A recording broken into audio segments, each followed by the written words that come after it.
Welcome to the Long COVID podcast with me, Jackie Baxter. I am really excited to bring you today's episode. Please do check out the links in the show notes where you can find the podcast website, social media and support group, as well as a link to buy me a coffee if you are able. You should not rely on any medical information contained in this podcast and related materials in making medical, health-related or other decisions. Please do consult a doctor or other health professional. I love to hear from you. If you've got any suggestions or feedback or just want to say hey, then please do get in touch. I really hope you enjoy this episode, so here we go.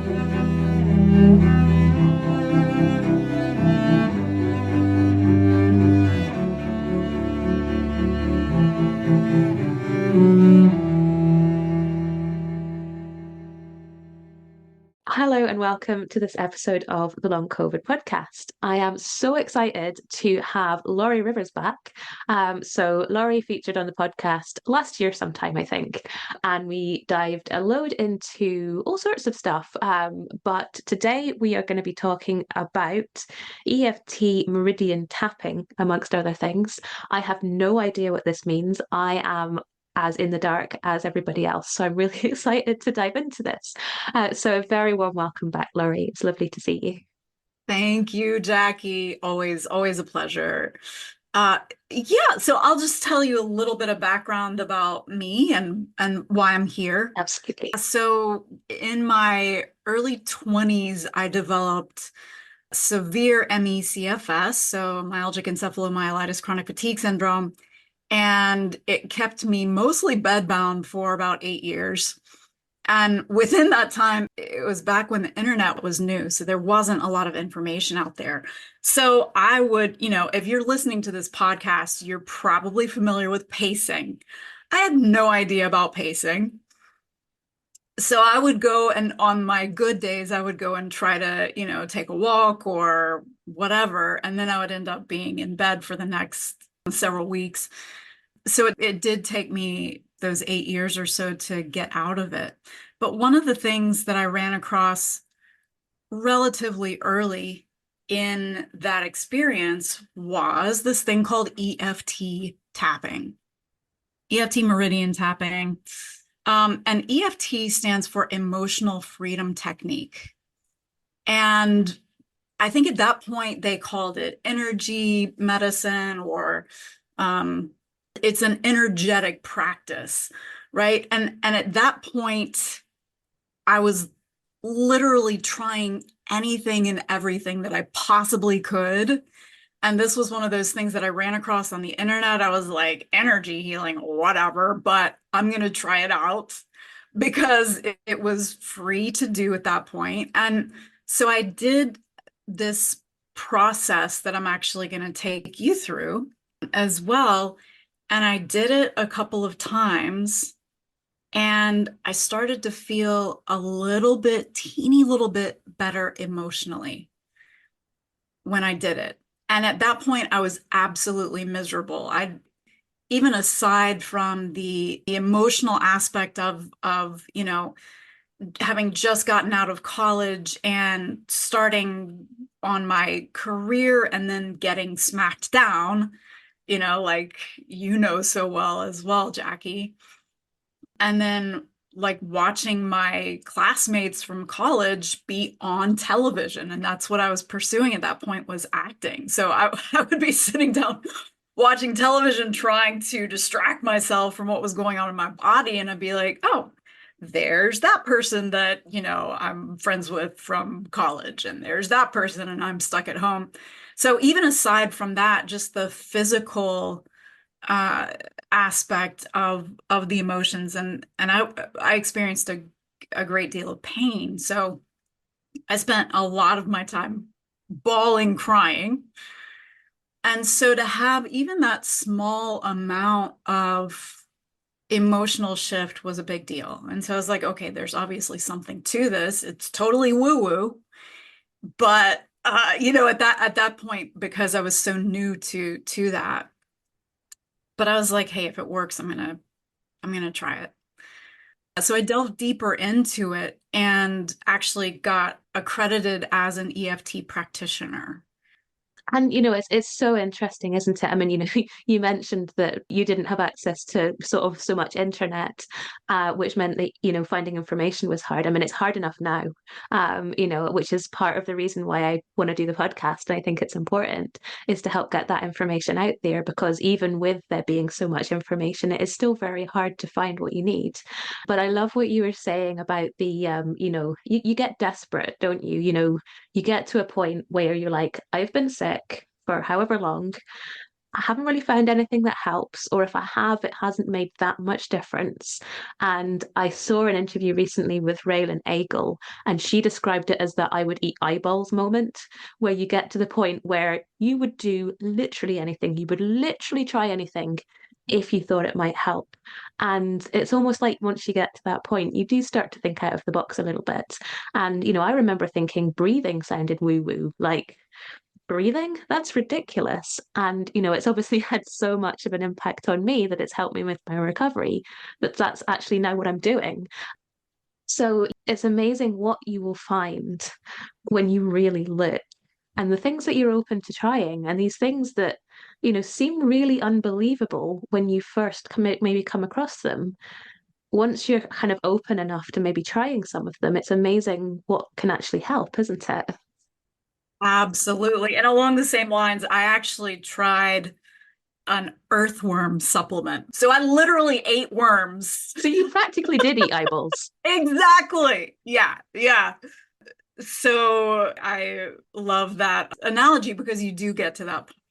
But I feel so lucky that I ran across the EFT tapping, and I did, so I actually started coaching people even in those last couple of years where I was still pretty sick, but I wasn't bedbound like I was before.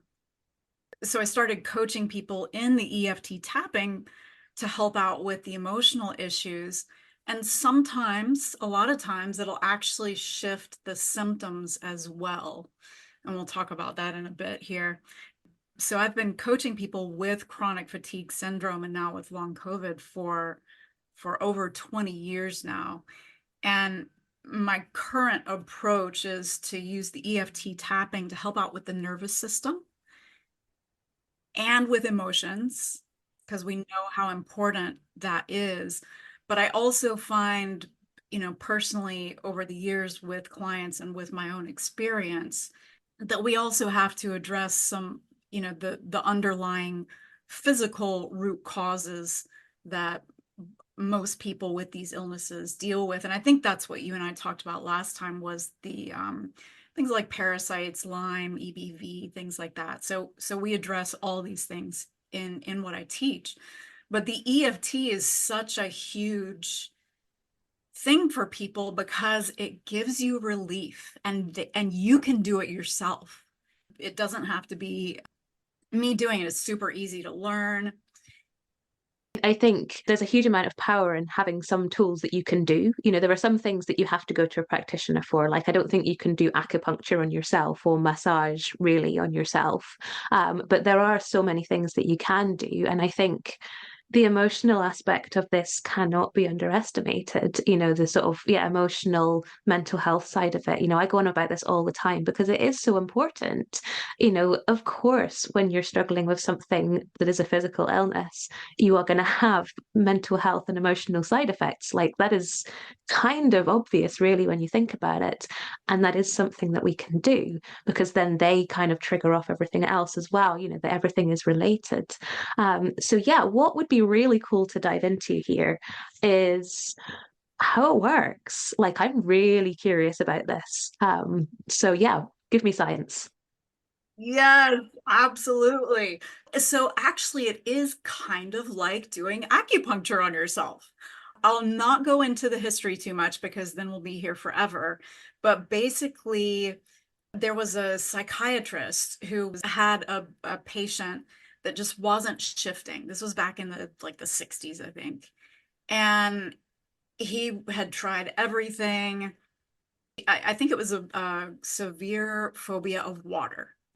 So he ran across these meridian points, these energetic acupressure points on the body, and correlated, like, certain points correlate to different organs in the body. And this client of his said, yeah, when I think about water and when I experience this phobia, I experience it in my stomach.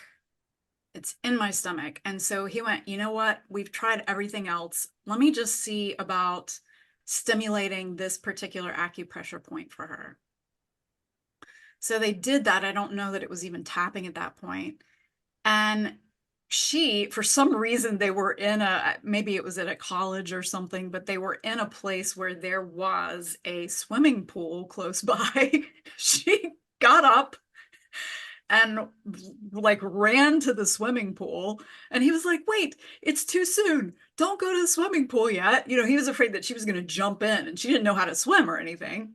So he ran after her, and she got to the edge of the pool, and she sat down and put her legs in, and she was fine.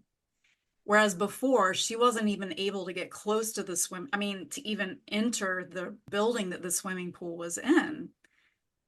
And so he went, whoa, what is happening here? And he's the one who developed, his name's Dr., I think it's Roger Callahan. And from what he did, this guy named Gary Craig ended up taking that technique that Callahan had originated and developing it into a simpler approach and a simpler system. And that's what we now call EFT tapping. And I like to add in the word meridian, because you are tapping on these acupressure points, these meridians. And so the really cool thing, though, is that they've done a lot of studies on the efficacy of EFT tapping on the nervous system. And there are all of these brain retraining programs popping up everywhere now, which, I don't want to diss brain retraining, but what I've found with most of those programs, not all of them, but with most of them, is that it's a very difficult approach, because you're trying to convince your mind that you're okay when you're not, which actually ends up causing more stress to the body.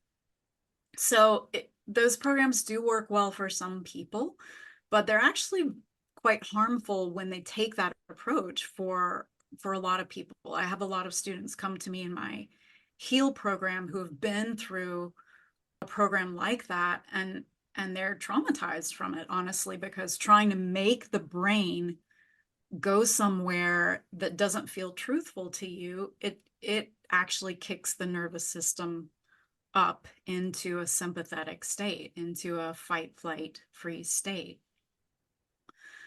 So, cool thing about EFT meridian tapping is that you're not trying to convince yourself of anything. You actually tap on these points as you're talking about or feeling the negative stuff that you're experiencing. And what this does is it literally tells the amygdala, which is the part of the brain that triggers the fight, flight, freeze, all that stuff response, right? The sympathetic response. It tells the amygdala that it's actually okay. It's okay to feel these feelings. It's okay that you're experiencing what you're experiencing. And over time, the amygdala, when you run across these, either if it's a trigger or these stressors or whatever, the amygdala no longer translates it as a danger. And so literally you can see MRI results that they've done with before tapping, where the amygdala is all lit up, and after doing, I don't know, 1 or 2 tapping sessions, and the amygdala is not lit up anymore. So we're not trying to force the mind into retraining. It happens naturally. So what we do is we tap on the negative first, and then we slowly start to tap in the positive, but not before you're ready. It's so cool. Yeah, right. And it's this beautiful, elegant, simple way of retraining the brain and taking the nervous system from that fight, flight, freeze into the parasympathetic, into the rest, digest. And there are tons of studies out there about the effectiveness of it for people with anxiety, with PTSD, with food cravings, with just all of these different things. And what we find is that we can tap on symptoms as well. And a lot of times, the person will find relief by tapping on the symptoms.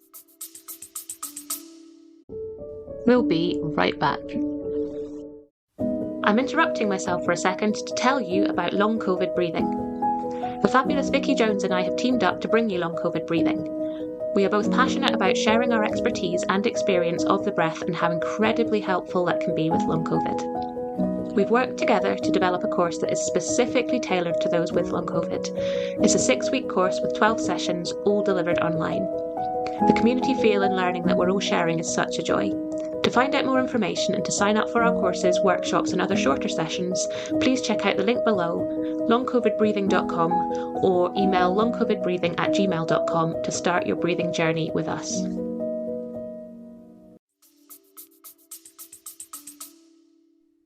This is so cool because it sounds incredibly validating where you're saying, I get that you feel this. It's okay to be feeling this. There's no, this is the wrong thing to be feeling, which is a ridiculous thing to say anyway. But, some people will be told or will think that. So it's very validating, but also allowing yourself to feel those emotions. I think, a lot of us, and I would include myself in this, the very British keep calm, carry on. You don't show emotions.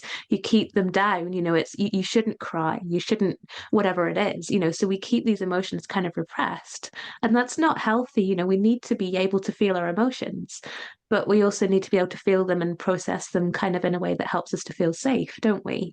So it sounds like this can be very cool. Absolutely. One of my clients who's actually in Scotland. Yay! Yeah. So he's ill to the point that he's not able to do anything at all. So his mother is taking the course for him. And we were doing the tapping together. And what his mother said, because he's not able to talk very much either, and what his mother said is, I can see what a relief it is to him to be able to acknowledge what's going on in his head that he's not able to talk about.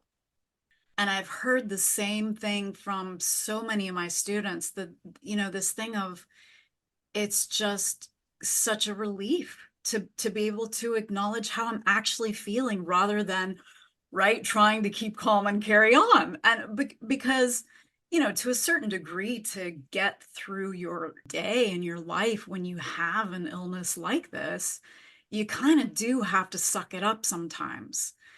I'm not saying that that's a good thing, but in order to get through your day, like I remember that there were just times where I was like, all right, I actually have to ignore what's going on in my body right now, or I won't be able to function. But you're exactly right. We need to be able to allow ourselves to feel what we're feeling. And it's also super helpful to start to recognize the kinds of thought patterns that we're having and how detrimental they are, but being able to recognize that without judgment. And so what happens is that as you're tapping, because of this mechanism of how it interacts with the body and with the brain, it starts to lessen the charge on the emotions and also on the thoughts. So you start to find that as you're doing the tapping, that your thoughts actually start to change after a little bit. So let's say that you're starting out with a thought of, oh my God, there are horrible things happening in my body right now, and I feel like I'm dying from the inside out, right? I remember that feeling, that thought pattern very well. And what happens after a while of you focusing on that thought and feeling the feelings, the fear, and whatever it is that goes along with that, that it starts to shift. And new thoughts start to come in of something like, maybe I'm not dying right this second. Maybe something else is going on. I don't know what, but so it starts to gradually kind of shift on its own, which is super powerful. And you brought up the not allowing ourselves to feel our feelings and how detrimental that is to our mental and physical health. And I completely agree. I was talking with a client recently who had just finished with one of these other brain retraining courses, and he said, yeah, we were being taught that if we felt anxious, we should push that away and focus on something else. And it just hurts me to hear that, because that's one of the things that can get us in trouble physically and emotionally, even just to begin with. I know that personally, I was emotionally just oblivious to what was going on inside of me up until I got sick. So that was one of the gifts of getting sick for me, is that I had to get in touch with what I was feeling. And I think when we're unwell, I don't know if it's partly to do with the nervous system, I'm sure, because everything is. But also, our diaphragm helps to regulate emotions, and many people with long-term illnesses are not using their diaphragm correctly. And this is something I'm starting to understand more and more as I see it in people. So it's like, not only are we trying to repress emotions because that's what a lot of us do, some maybe more than others, but, I think we all do it to some extent. But also, we've got all of these really difficult emotions flying around in our bodies because we're sick. Plus, we can't regulate them because our nervous systems are all wonky.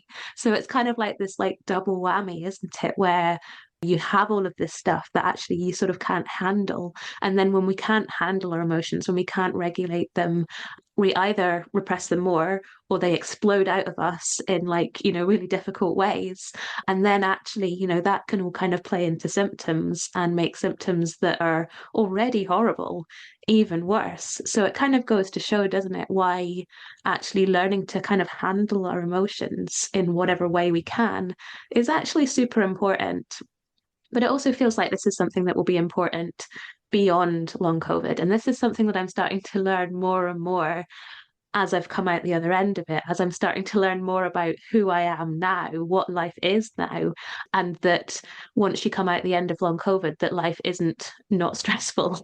Like life is super stressful. Like everything about life is stressful. And, you do have emotions and things that come up.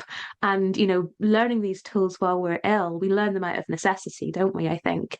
But actually, they're tools for life. Breathing is a tool for life. It sounds like this tapping will be something that could be really, really useful beyond, because we don't stop having emotions and stress just because we get well, as much as that would be really lovely. Absolutely. I sometimes work with clients on success or relationships, or people who aren't sick, and I use this EFT meridian tapping on a daily basis myself, and I'm no longer ill. So I completely agree with you. And it's interesting the way that breathing and the EFT meridian tapping actually work together. Breathing is, of course, an excellent, beautiful way to get to the nervous system and make, those changes that we want to make as well. And then there are times when breathing is the easiest way to do that. And then there are also times where it's not as accessible.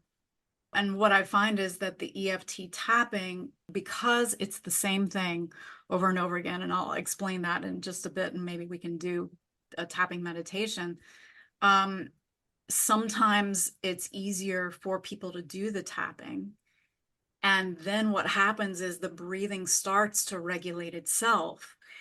And then they can go into some actual breath work from there. So I think they're both so important as far as healing and as far as dealing with just life, period, like you were saying. Yeah. And I think as well, like, I'm a huge fan of stacking stuff, making things work together. So, there's all sorts of different modalities and strategies and whatever you want to call them. And I would always say breathing is such a foundation, but that doesn't mean that it's the only thing. You could do a breathing exercise whilst also putting your hand on your heart. That's such a strong signal of safety to do that. And I always encourage people to do that if it helps them, and I don't know. I guess maybe we'll find out in the next wee while. Does tapping work with breathing? Does tapping work with other things? Because I don't think it has to be either or. Why can't we make things work together? And actually, in some ways, using them together possibly could be more powerful sometimes. So I'm super excited to learn more about this. Do you want to explain a little bit about how practically does this work? And then maybe you can take us into an example. Absolutely. So what you do to begin with is to identify what it is that's, causing you problems, or what it is that you want, or what symptom it is that you're dealing with. And another beautiful thing about this is that you can use it on anything and everything, whether you have a goal, or whether you're experiencing anxiety, or whether you have a symptom. Or we do also work with past trauma. A lot of times that informs getting sick. It can be a contributor to getting ill. So we use it on anything. But what you do is you write that down, whatever that subject is. So let's say that you're going to do some tapping on a symptom. Let's say that you're feeling some brain fog. So you write down that symptom and then you rate it on a scale of 0 to 10. 10 is the most negatively intense. And then you identify what emotions go along with that brain fog. So in this case, maybe you're feeling some sadness because you feel like you've lost your mind capacity, or maybe you're just feeling frustrated, or maybe it's a combination. And then you write those down as well and rate those on a scale of 0 to 10.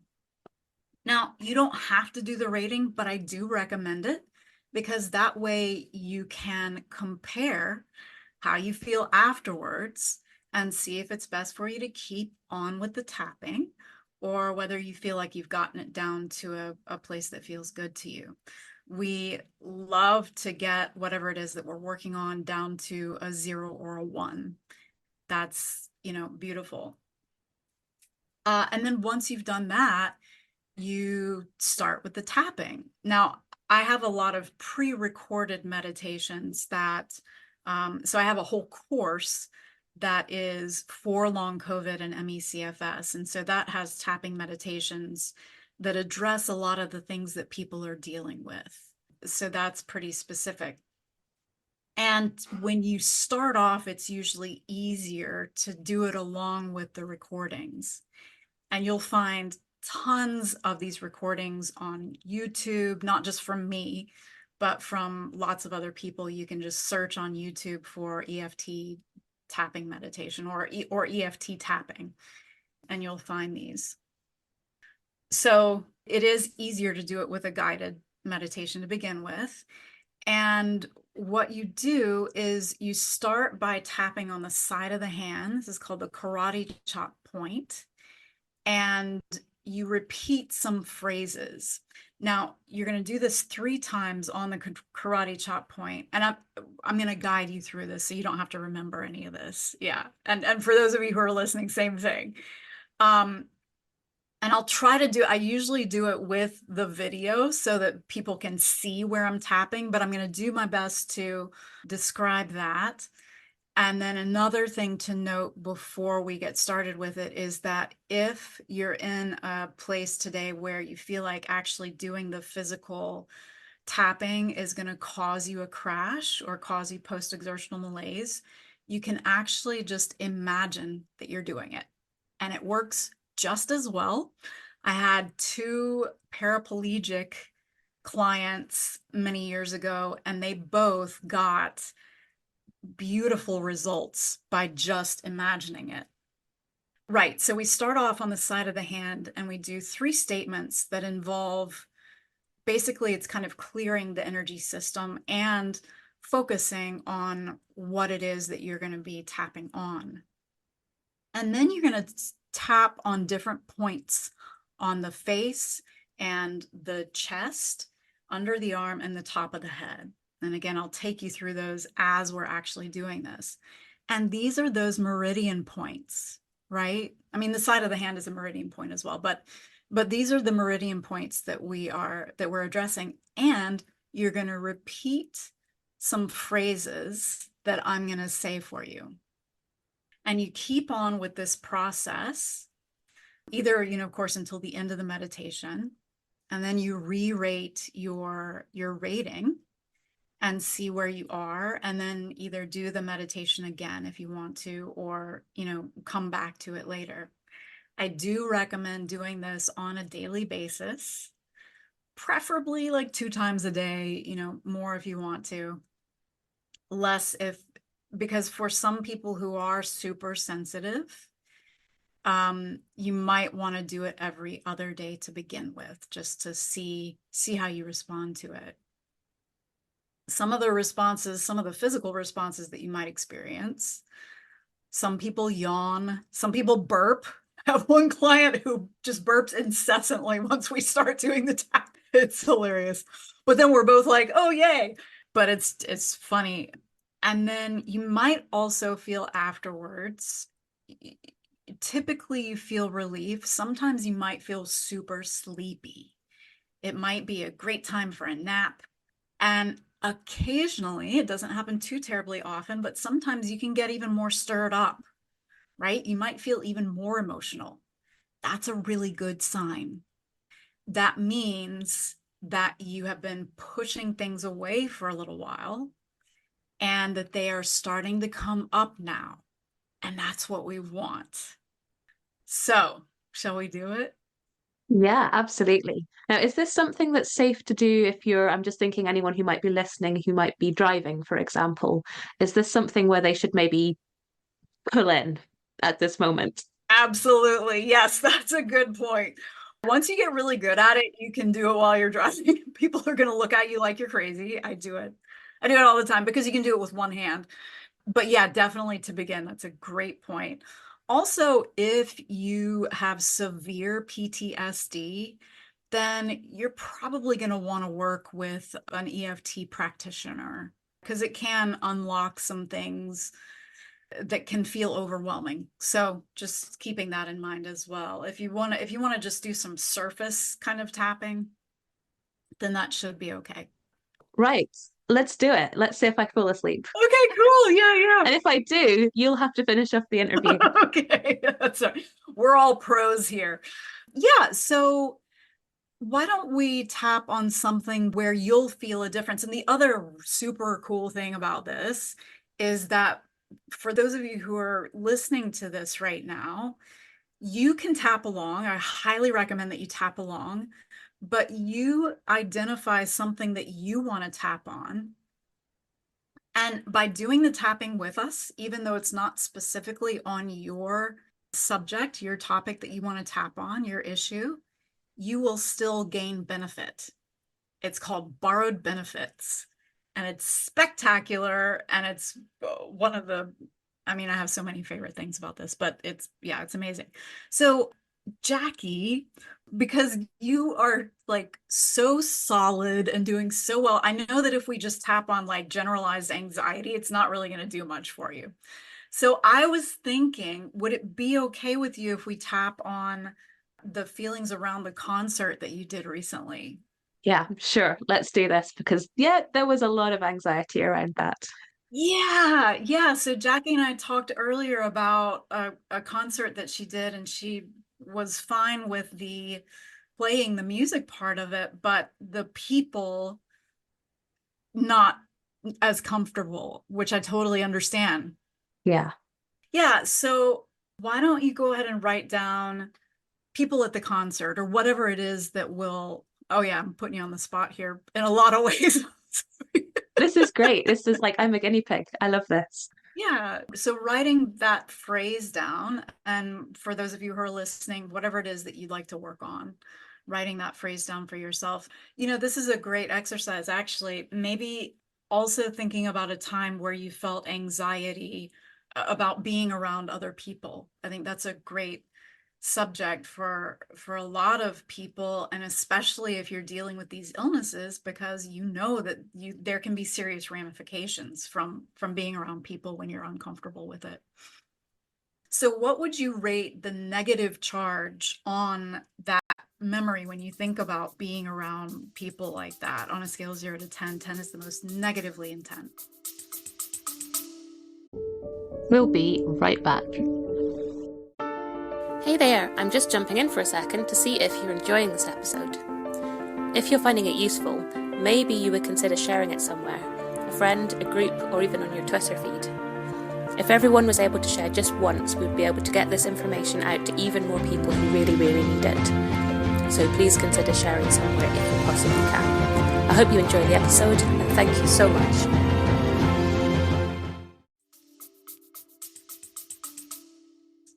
Yeah, I'd say quite high. I was pretty uncomfortable. So more discomfort is a higher number. Right. So yeah, maybe an 8 or something. Perfect. Great. So go ahead and write that down, and y'all write yours down as well. And then what's the main emotion that came along with that? It's that ball in your stomach. The ball in the stomach and the shoulders come forwards, and it makes me want to go into myself and run away screaming. I'm not sure what emotion that actually is.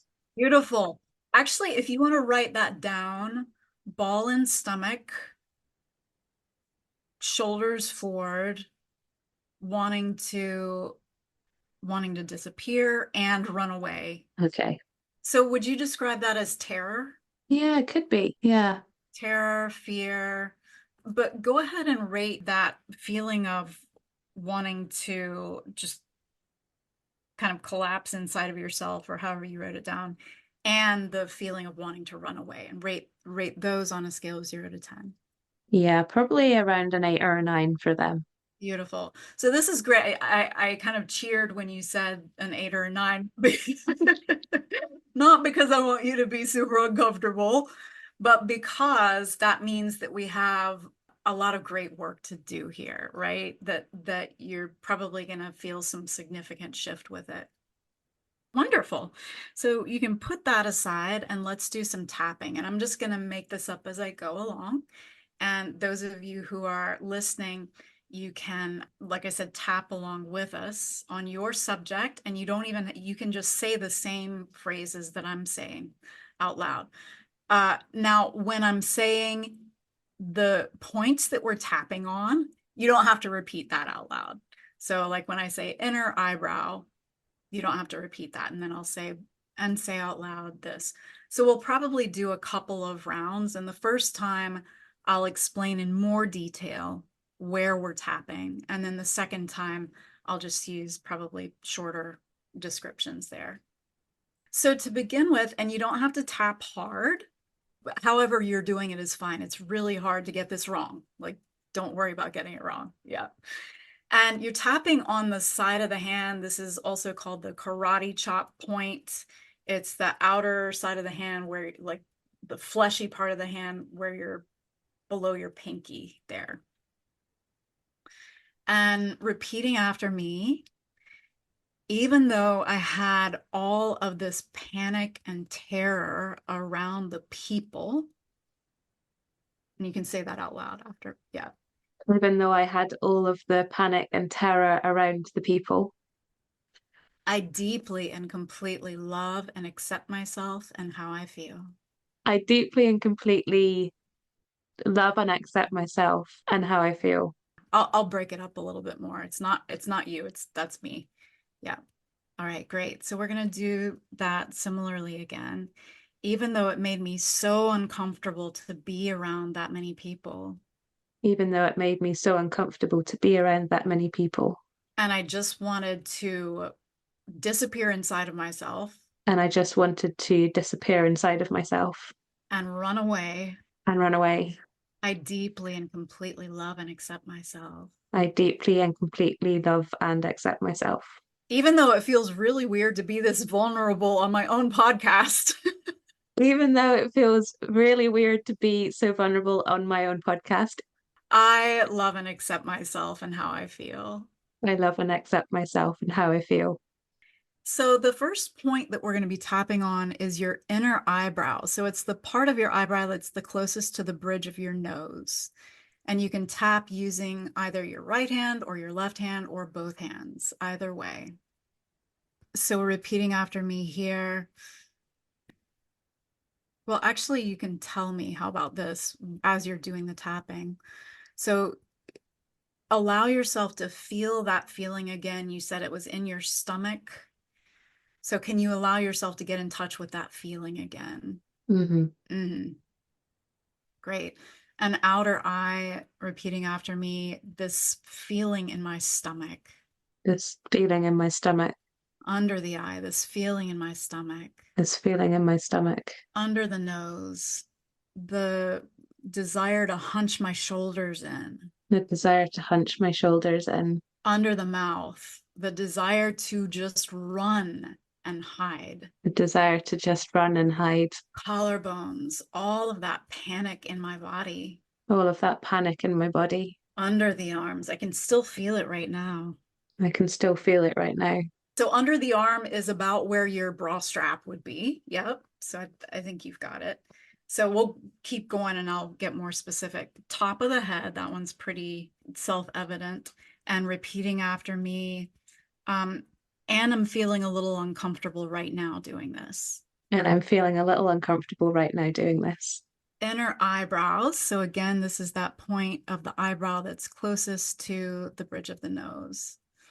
I can feel all this uncomfortableness in my body. I can feel all this uncomfortableness in my body. Outer eye, and this is like where the bone starts, just outside your eye. And repeating after me, I allow myself to honor my feelings right now. I allow myself to honor my feelings right now. Under the eye, and this is again right on the bony part, right underneath the eye. And I'm proud of myself for allowing myself to feel what I'm feeling. And I'm proud of myself for allowing myself to feel what I'm feeling. And then under the nose, and this is like halfway between the nose and the upper lip there, tapping there. All this uncomfortableness. All this uncomfortableness. Under the mouth, and this is like in the divot underneath your lip and your chin, in that little divot there. I'd really like to let go of all of that anxiety around all those people. I'd really like to let go of all that anxiety around all those people. And then collarbone. So this one's a little bit tricky. So if you find the knobby parts of your collarbone just underneath your neck, and then you're going to go down, and then you're going to go over to the outside just a little bit, you'll find an indention there if you kind of rub into there. And then you're going to tap around that spot. And again, don't worry about getting it perfect. You can just tap like where you think it might be. Maybe I can give myself permission to let go of some of this anxiety. Maybe I can give myself permission to let go of some of this anxiety. Under the arms, but it might not be safe for me to let go of it. But it might not be safe for me to let go of it. Top of the head. I'm afraid of letting go of it. I'm afraid of letting go of it. Inner eyebrows. It's not safe for me to let go of the anxiety. It's not safe for me to let go of the anxiety. Outer eyes. The anxiety and the panic is protecting me. The anxiety and the panic is protecting me. Under the eyes. So part of me feels like I need to keep it. So part of me feels like I need to keep it. Under the nose, but it really doesn't feel good in my body. But it really doesn't feel good in my body. Under the mouth. And I know that it's actually being stored in my cells. And I know that it's actually being stored in my cells. Collarbone. And that's not what I want. And that's not what I want. Under the arms. So I wonder if I can let go of even just 1% of that anxiety about being around other people. So I wonder if I can let go of just 1% of that anxiety about being around people. And top of the head. I think that I can do that. I think that I can do that. and still top of the head. And maybe this is easier than I even thought it was. And maybe this is easier than I thought it was. Okay, and releasing. Okay. And we would normally probably keep going with that and go through some more layers of it, but for our purposes today. So take a look now at your rating and re-rate all those numbers that you wrote down. Yeah, I can definitely feel that that ball in my stomach has released a bit. And I think you said, can you feel that feeling in your stomach? And it got worse at that point because I was like putting myself back in that, concert venue and was like, oh my goodness, I'm back here. I didn't want to be back here. I said I was never going to do this again. And I could literally feel that. But actually, since going around and doing some of that, it has released a bit. So that is cool. Very cool. So you rated that ball in the stomach at an 8 or 9 before. What would you rate it at now? 5 or 6, maybe. So it's definitely still there, but it's not quite as churny as it was. When it's literally kind of churning around and scraping out your insides is kind of how it feels. You're so good at describing. Yeah, you definitely have a way with words. So that and that that's very descriptive and helpful. I think probably people who are listening as well can relate to that probably. So yeah, going down to a 5 or a 6 from an 8 or a 9, beautiful. And if you keep doing this process on it, you'll get down to a 0 or a 1. Now, what happens a lot of times then is another aspect will come up. So you'll think that you are done with that issue, and then something else will come up, like, I don't know, in this case, like, oh, what did that one person in there think about me on stage? That's just me making things up, but that's an example of another aspect coming up there. So that was beautiful. So it's like whack-a-mole, isn't it? We talk about whack-a-mole with symptoms. This is one of my favorite phrases, isn't it? You start to get your breathing under control and then, hey, digestive symptoms. And just as you start to calm that down, you're like, oh, migraines. And it sounds like this is kind of similar. You start to see improvement in one thing and then, hey, massive anxiety or whatever it is that's kind of rearing its ugly head next. But I think, that's kind of life, isn't it? No one's ever perfect, and there's always going to be stuff coming up. It's just less big or less overwhelming, I suppose, as we recover, I guess. Absolutely. You're using the word perfect, which I love that word because it's so charged. Such a stupid word, isn't it? Yeah. And, one of the tapping meditations that we have in the course is I have to get it perfect, or, I have to be perfect. And one of my students a few days ago said that was one of my main issues, and I just got it down to a 0.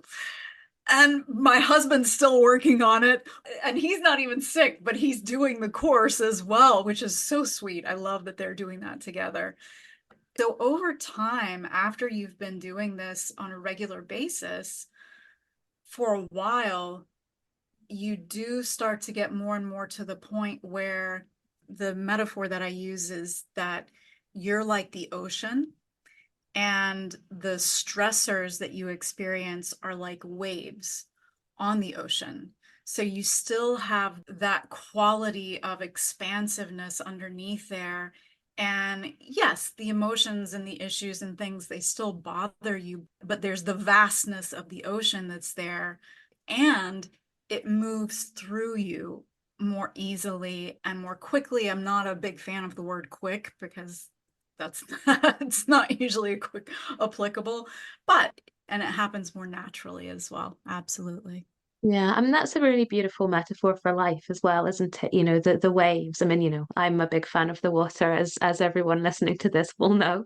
But you're floating on this big sea, and sometimes you have bigger waves, and sometimes you have smaller waves, and it's up to you to kind of adapt as you go through this. And I think that is what recovery is, isn't it? It's the ability to be resilient enough to those waves. So when they come, you know what to do. You can handle them. You have those tools because the waves will happen, and sometimes they will be big and sometimes they may be scary, but we can handle them. That's lovely. I like that. Good. Well, that's probably a lovely place to leave it. So thank you, Lorrie, so much for coming along and chatting to me about this. I'm going to go down this rabbit hole, I think. I'm really interested in this. So I will make sure that I put a link to some of those research papers that you've mentioned and your website and your course if anyone's interested in looking into that. So yeah, thank you so much. And yeah, I guess let us know if you try it because yeah, this is interesting. Thank you so much, Jackie. It's always a pleasure. And thank you to everybody who's listening. And just know that you have a lot of people supporting you and it's doable.